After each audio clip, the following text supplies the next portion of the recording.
नमस्कार, मैं हूं सौरभ द्विवेदी और आप नहीं देख रहे हैं लल्लन टॉप बुलेटिन। ये मैं ऐसे क्यों कह रहा हूं? हमारे घर में एक कार्यक्रम है 7 अक्टूबर को। हमारे घर का आप भी हिस्सा हैं। आपकी अगवानी की हम तैयारियों में जुटे हुए हैं। मीटिंग पे मीटिंग चल रही है। जैसे घर के शादी ब्याह में होता था, पड़ोसी से परात मांग के लाओ, कहीं से कनात लेके आओ, कहीं से गद्दे जुटाओ, ताकि इंतजाम चकाचक रहें जब मेहमान आए। 7 अक्टूबर को लल्लन टॉप का पहला सालाना जलसा हो रहा है। नवाबों और कबाबों के शहर लखनऊ में, मुस्कुराने वाले शहर लखनऊ में। इस शो में नेता आएंगे, अभिनेता आएंगे, कॉमेडियंस आएंगे, सुपर कॉप्स आएंगे, म्यूजिशियंस आएंगे, डायरेक्टर्स आएंगे। मतलब हर वो लल्लन टॉप आदमी आएगा जिसकी तरफ आप गर्दन उठाकर देखते हैं, जिसके काम को सराहते हैं, जिसकी बात को आप मानते हैं, और उनसे आप कोई भी सवाल पूछ सकेंगे, क्योंकि ये लल्लन टॉप का मंच है जो आप लोगों का मंच है। और इस मंच की तैयारियों में हम लोग लगे हुए हैं। 7 अक्टूबर की तारीख याद रखिए और ज्यादा जानकारी के लिए thelallanTop.com इस पर लगातार घूमते रहिए, क्योंकि 24 से 48 घंटे के भीतर सारे पर्दे उठ जाएंगे।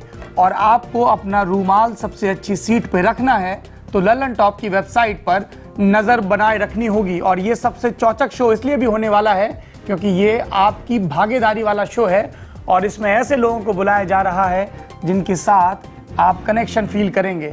लेकिन चूंकि बुलेटिन की शर्त है, रस्म है, जरूरत है, कसम है, इसलिए थोड़ा सा आपको स्निपेट्स दे देते हैं कि आज के बुलेटिन में क्या क्या होने वाला था, उसकी झलकी, और कोशिश करेंगे कि अलग से वीडियो अपडेट करें। यशवंत सिन्हा आईएएस थे, नेता बने, जनता पार्टी में गए, जनता दल में गए, टूटा तो उसके साथ गए, आडवाणी के कहने पर अटल से मिले, अटल के कहने पर भाजपा में शामिल हो गए। आडवाणी ने रैली में कहा हजारीबाग में, यशवंत सिन्हा को जिताइए तो मैं इनको वित्त मंत्री बनाऊंगा। वित्त मंत्री बनाया गया, फिर विदेश मंत्री बनाया गया। 2004 में चुनाव हार गए, 9 में जीते, लेकिन बीजेपी सत्ता में नहीं लौटी और 14 तक मोदी राज आ गया था। तो यशवंत सिन्हा की जगह उनके बेटे जयंत सिन्हा को टिकट मिला, वो जीते। लगातार नाराज चल रहे थे, केंद्र सरकार की नीतियों की आलोचना कर रहे थे। ये सब तो हो गई भूमिका। असल मुद्दा क्या है? असल मुद्दा ये है कि आज सुबह के अखबार में इंडियन एक्सप्रेस में यशवंत जी ने एक आर्टिकल लिखा। आर्टिकल का शीर्षक था I need to speak up now, और उसमें उन्होंने एक एक करके मोदी सरकार की और उसमें भी अरुण जेटली के कार्यकाल की, उनके फैसलों की धज्जियां उड़ाकर रख दी। आखिरी में क्या लिखा कि नरेंद्र मोदी बार बार कहते रहते हैं कि मैंने गरीबी को करीब से देखा है। अगर यही हाल रहा तो देश का हर रहवासी गरीबी को करीब से देख लेगा। यशवंत सिन्हा की इस आलोचना पर टीवी चैनलों ने अलग अलग नेताओं की बाइट लेनी शुरू कर दी। घमासान मचा हुआ है। आप ये आर्टिकल खोजकर पढ़िए या इसके निष्कर्षों को आप लल्लन टॉप की वेबसाइट पर भी पढ़ सकते हैं। हम अलग से वीडियो भी करेंगे और हमें बताइए कि क्या आप यशवंत सिन्हा की आलोचनाओं से सहमत हैं। दूसरी खबर केरल से है, और पिछले दिन आपको जो खबर सुनाई थी जिसके बाद कुछ लोग मेरे ऊपर हमलावर हो गए थे, वो जरा गौर से सुने। केरल में एक दलित व्यक्ति था। खूब विरोध के बावजूद उसने तांत्रिक की पढ़ाई की और वो पुजारी हो गया। बहुत नाम हुआ, बहुत खबरें हुई, लेकिन उसके बाद से उस पर लगातार हमला हो रहा है। कुछ ब्राह्मण नाराज हैं कि ये दलित वेदों का पाठ कैसे करवा सकता है। ये केरल के बीजू नारायणन की कहानी है, जिन्हें 27 सितंबर को दूसरी बार घर में घुसकर मारा गया। वो अस्पताल में भर्ती हैं और उनकी हालत चिंताजनक है। बीजू का कसूर कि जो काम ब्राह्मणों के लिए आरक्षित था उस पर उन्होंने दावा कर दिया है। इस तरह की खबरें सुनिए और फिर अपने ईमान से पूछिए किस बात का गर्व करते हैं आप। क्या आपने अपनी कोख चुनी थी? नहीं तो उस पर गर्व और शर्म क्यों? क्यों आप हर इंसान को मनसा वाचा कर्मणा बराबर नहीं मान सकते? और वो कौन सा ईश्वर है जो इंसानों को उनके गर्भ से, उनके जन्म के जगह से, उनके जन्म के गोत्र से अलग अलग दृष्टि से देखता है? अगर तुम्हारा ईश्वर ऐसा करता है तो उस ईश्वर को समता मूलक कैसे कह सकते हो? उस ईश्वर को दीनदयाल कैसे कह सकते हो? उस ईश्वर को परमात्मा कैसे कह सकते हो? तीसरी खबर मध्य प्रदेश के मुरैना से है, जहां पर एक आरटीआई कार्यकर्ता की बिछिया के चक्कर में हत्या कर दी गई। आरटीआई कार्यकर्ता को पुलिस वालों ने प्रोफेशनल शिकायतकर्ता बताया। बात बात पर आरटीआई डालते थे। मुकेश दुबे उनका नाम था।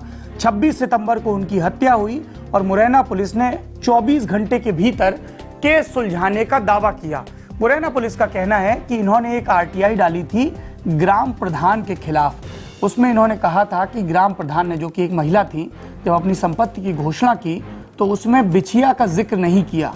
अब इनके पास दो विकल्प बचते हैं।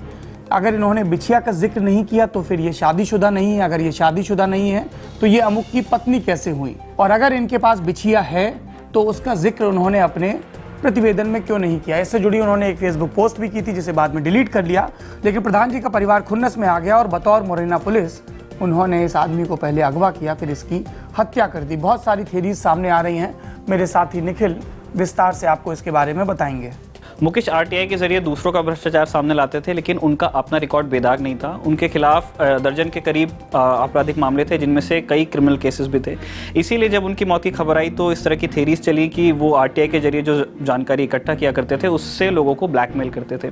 इस बारे में हमने एसपी मुरैना आदित्य प्रताप सिंह से बात की। उन्होंने हमें बताया कि पुलिस की अब तक की जो फाइंडिंग्स हैं उसमें इस तरह की कोई बात सामने नहीं आई है कि मुकेश ने कभी आरटीआई के जरिए जो जानकारी इकट्ठा की हो उससे किसी को ब्लैकमेल किया हो। लेकिन ये एक ओपन एंडेड इन्वेस्टिगेशन है, अभी पुलिस और जानकारी इकट्ठा कर रही है। फिलहाल पुलिस की इन्वेस्टिगेशन का एंगल यही है कि मुकेश का जो एक सरपंच थी उपासना गुर्जर, उनके खिलाफ जो उन्होंने कंप्लेंट्स की थी और उनके खिलाफ जो फेसबुक पोस्ट लिखे थे उसको लेकर रंजिश पैदा हुई और उसके चलते उनका मर्डर हुआ है। लेकिन इन्वेस्टिगेशन अभी चल रही है।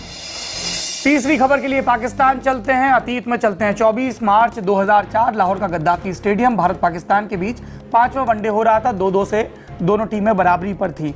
लक्ष्मीपति बालाजी जब बॉलिंग करने आ रहे थे तो स्टैंड से संवेद स्वर में एक आवाज आ रही थी, बालाजी जरा धीरे चलो, बिजली खड़ी, यहाँ बिजली खड़ी।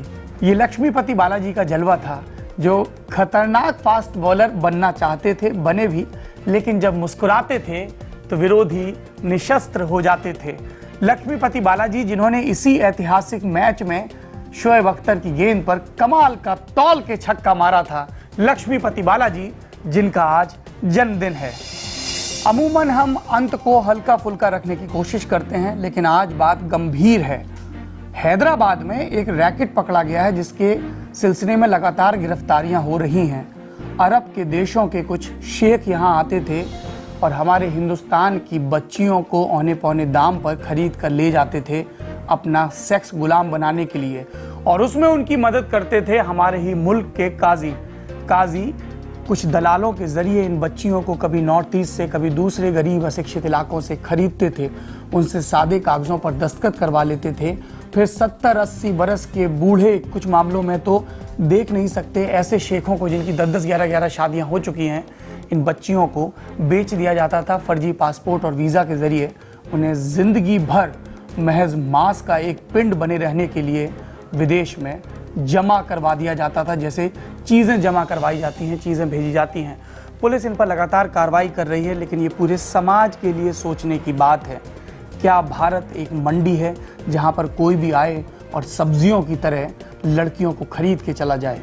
हमें लगता है कि सरकार को इस पर न सिर्फ सख्त कानून बनाना चाहिए, बल्कि सख्त फैसले, त्वरित कार्रवाई और फास्ट ट्रैक कोर्ट के जरिए एक नज़ीर भी पेश की जानी चाहिए।